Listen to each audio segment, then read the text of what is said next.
When I had journeyed half of our life's way, I found myself within a shadowed forest, for I had lost the path that does not stray. Ah, it's hard to speak of what it was, that savage forest, dense and difficult, which even in recall renews my fear. So bitter death is hardly more severe, but to retell the good discovered there, I'll also tell other things I saw. I cannot clearly say how I had entered the wood. I was so full of sleep, just at the point where I abandoned the true path. So we'll come back to this and offer some context. But for now, let's just sit with it. Feet flat.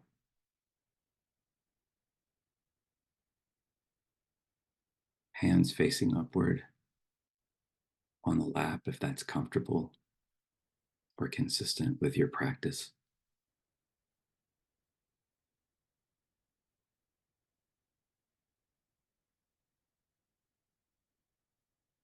Relaxing first whatever part of you holds the stress. Lower back, shoulders, jaw.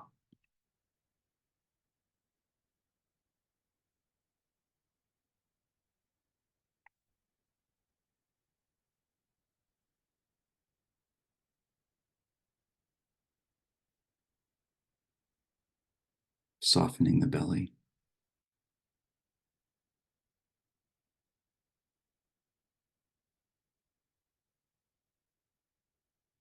And then very slightly straightening the posture.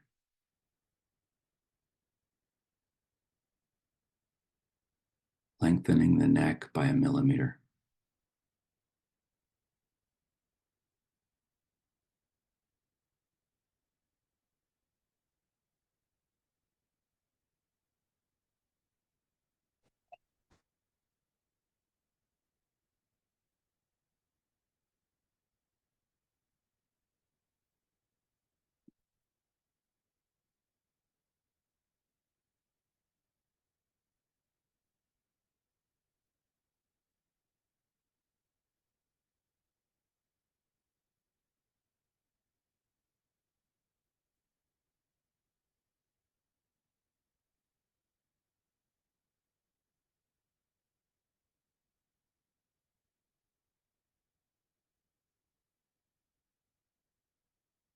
And then your inhale to the count of 4.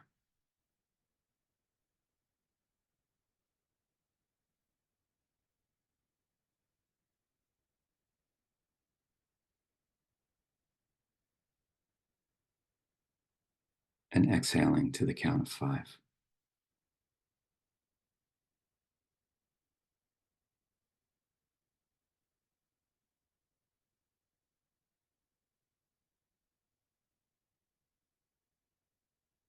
Following the inhale to its peak to the count of 4.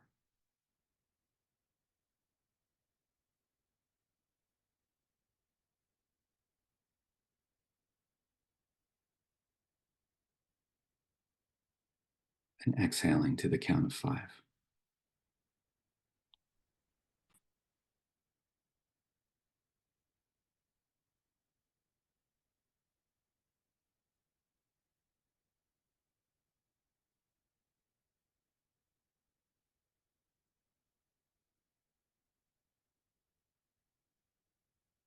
The time of Ramadan, Easter week, Holi, next month, this Passover.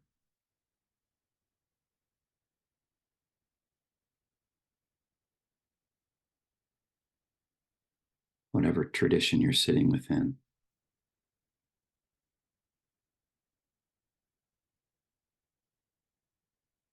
Try to access the holiness of this moment.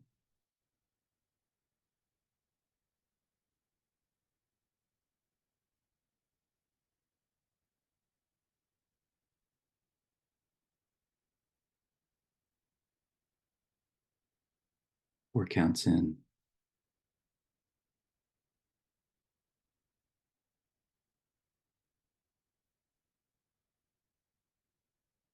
5 counts out.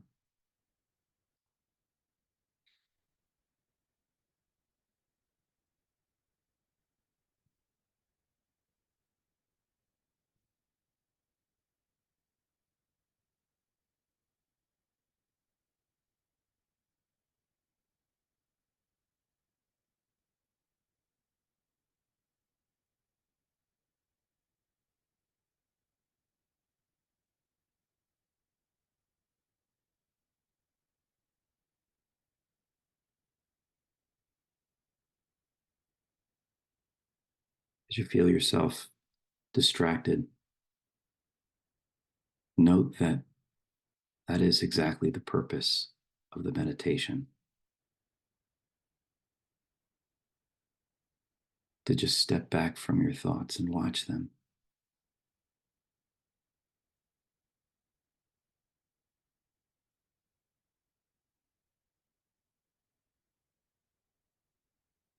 To detach yourself from your thoughts like pulling away a piece of Velcro.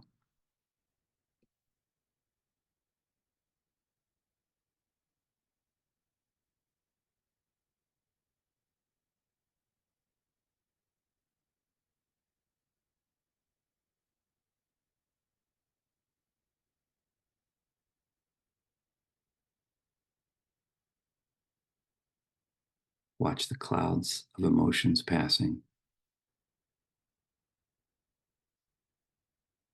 not identifying with them. That's the whole purpose of being here.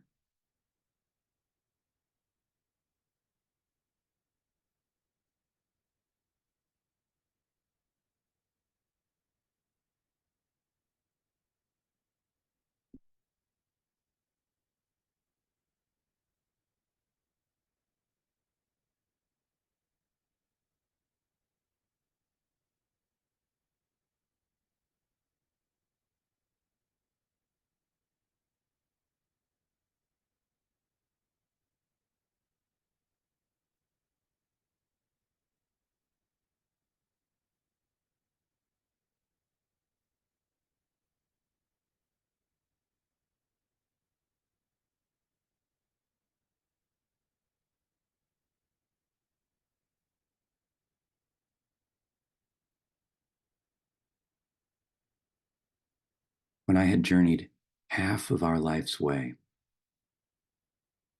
I found myself within a shadowed forest, for I had lost the path that does not stray. Ah, it's hard to speak of what it was. That savage forest, dense and difficult,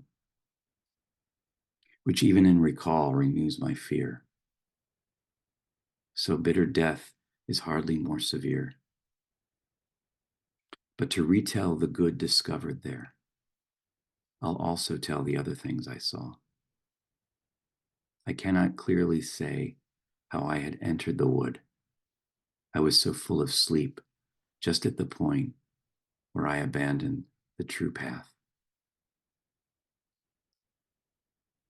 The Divine Comedy is the most important poem of not only my practice as a poet, but as a guide to my life.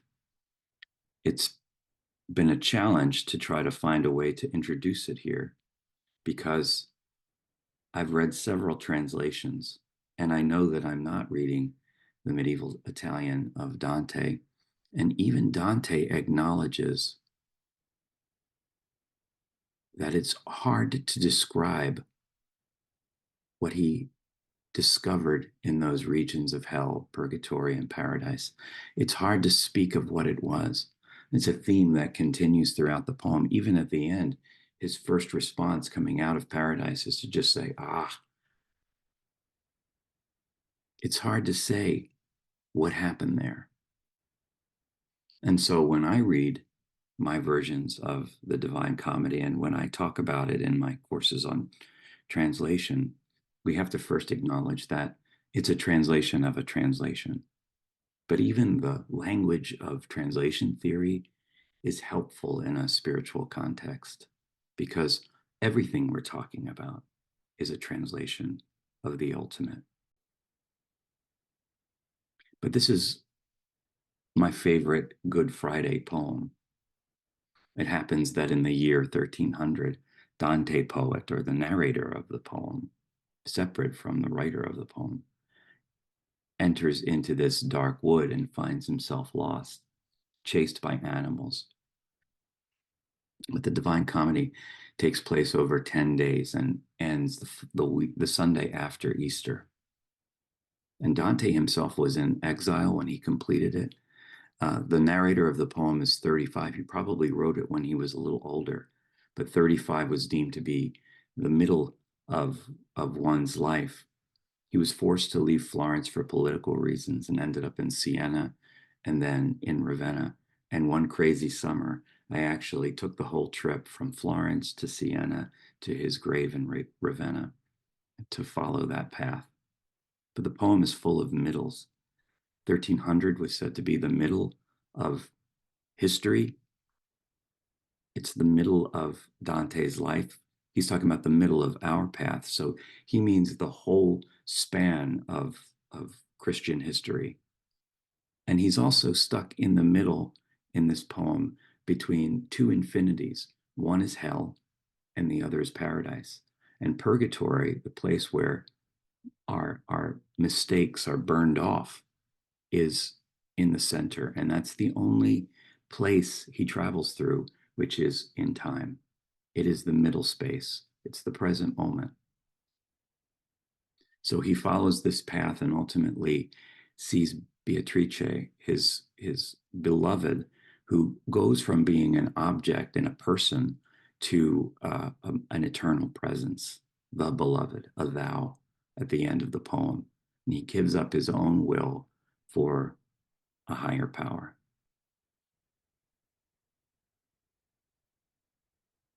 The last thing I wanted to say was that this poem and this beginning certainly is about a dark night. It goes beyond the challenge zones that Pema Chodron talks about. We find ourselves in safe zones, and then our practice pushes us out into more uncomfortable spaces that she calls challenge zones. But this enters into a danger zone where one is truly lost and surrounded by wild animals, not stray animals like in James Tate's poem, Becoming Strays, but animals that present real danger to us and we're running from them. So it's a state of being poisoned with fear, things we're running away from, and grasping, things we're holding on to, even though it's not the will of the higher power for us to have them. And that's what creates this sensation of being lost and out of control. But all the same, every piece of dark night literature that we can talk about offers a sense that something is working on us, even when we've lost the path or the power to transform our own lives. It reminds me so much of Dark Night of the Soul, which was written 250 years later in 1578, St. John of the Cross.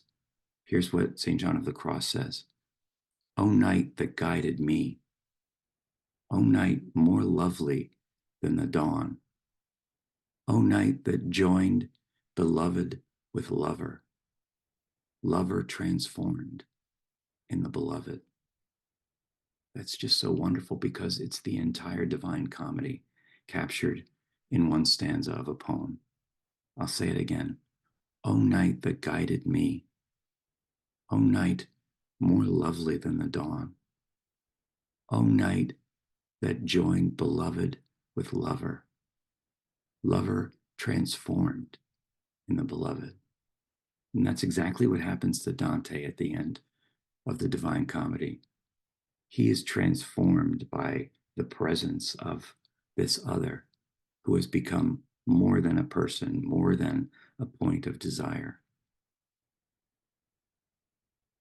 And here's a Buddhist scholar named Judith Regier. She's talking about Zazen meditation. Zazen is more than you can consciously intend.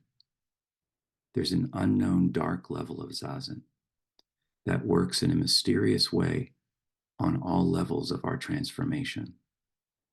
It goes beyond our consciously trying.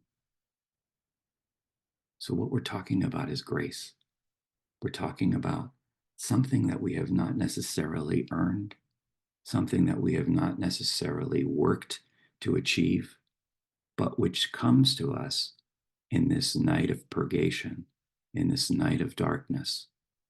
And in all the literature, it comes in that place of complete lostness. That's when it arrives.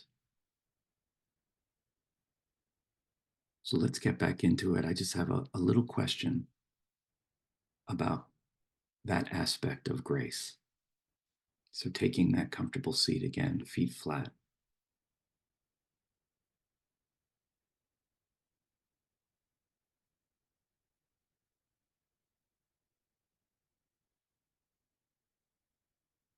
Putting ourselves in a pose of openness, opening the heart.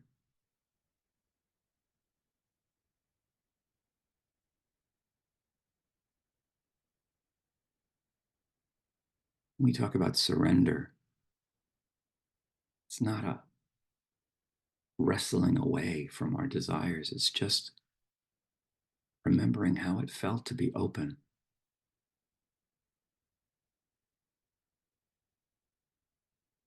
And that's when the grace swoops in.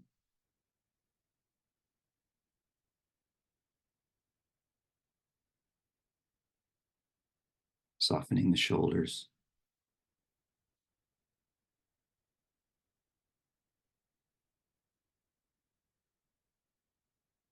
lengthening the neck,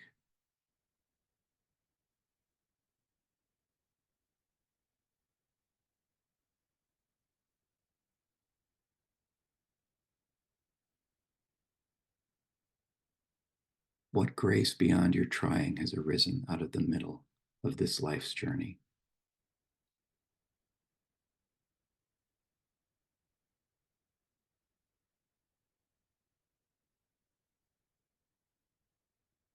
Or has there been a poem that you heard this semester or last semester? This is the 40th meeting of these sessions. Has there been a poem that has gotten to you or come back again and again?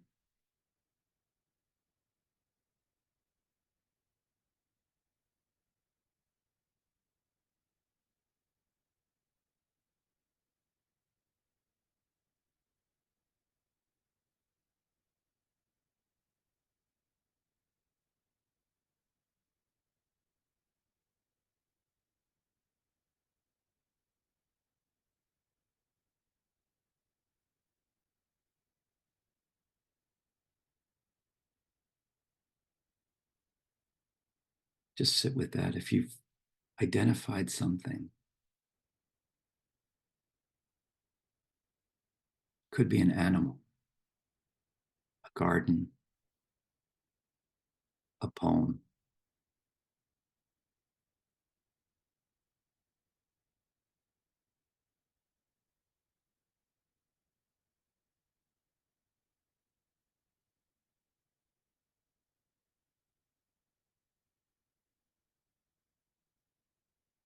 Just welcome it into the cathedral of the heart here.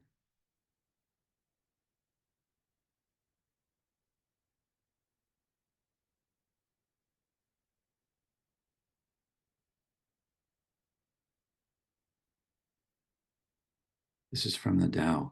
The master concerns himself with the fruit and not the flower, and has no will of his own. He dwells in reality and lets all illusions go.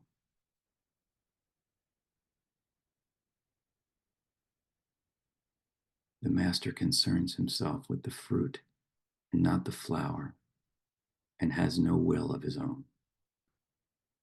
He dwells in reality and lets all illusions go.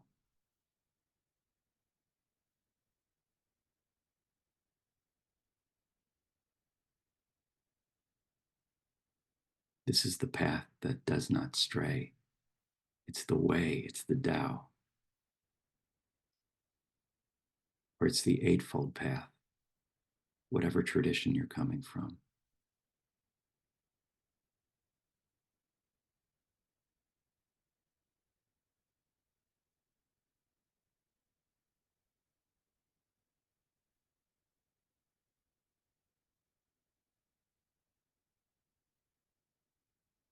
Dante calls it the true path.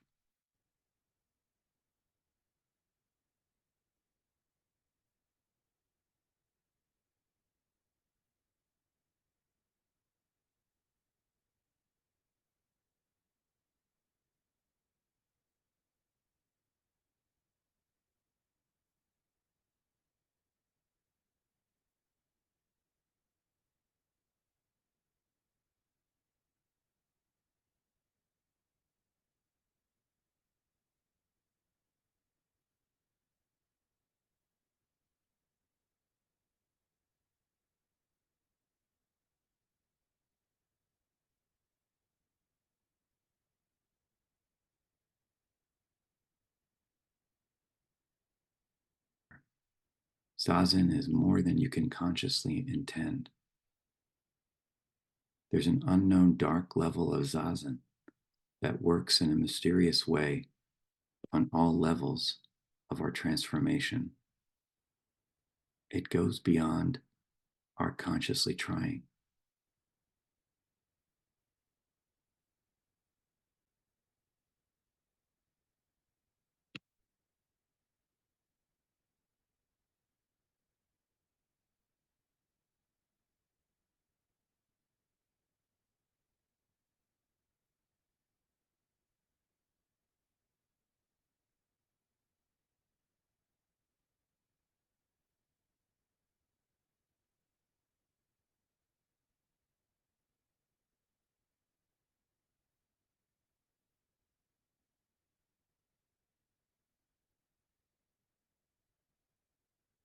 Four counts in.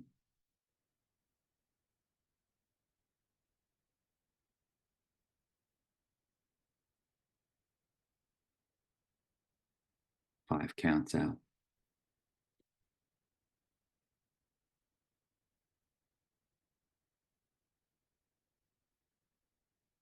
Just blowing open the doors of the heart. That fifth count.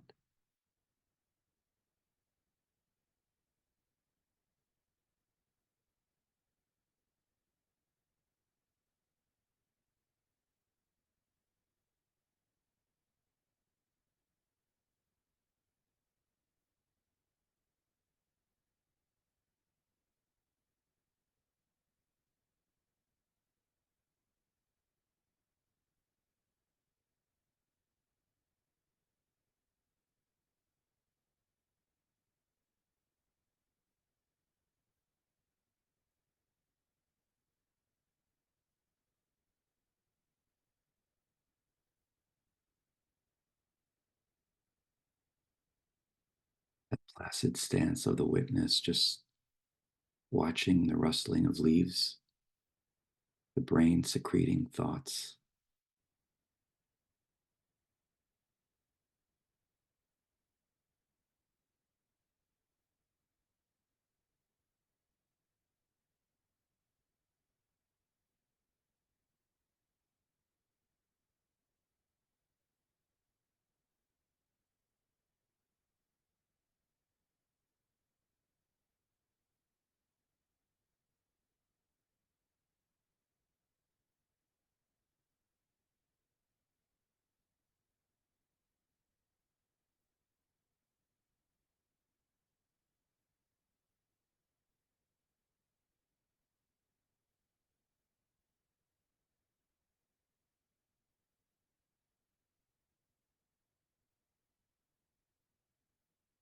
And here's Mandelbaum one more time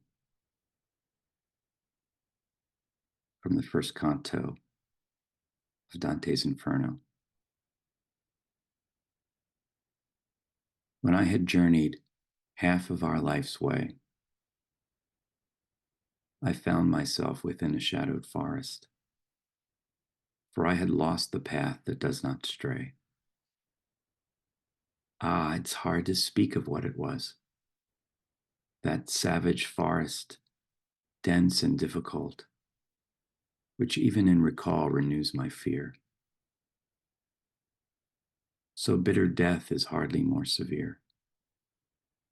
But to retell the good discovered there,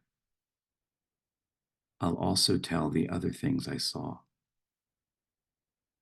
I cannot clearly say how I had entered the wood. I was so full of sleep, just at the point where I abandoned the true path.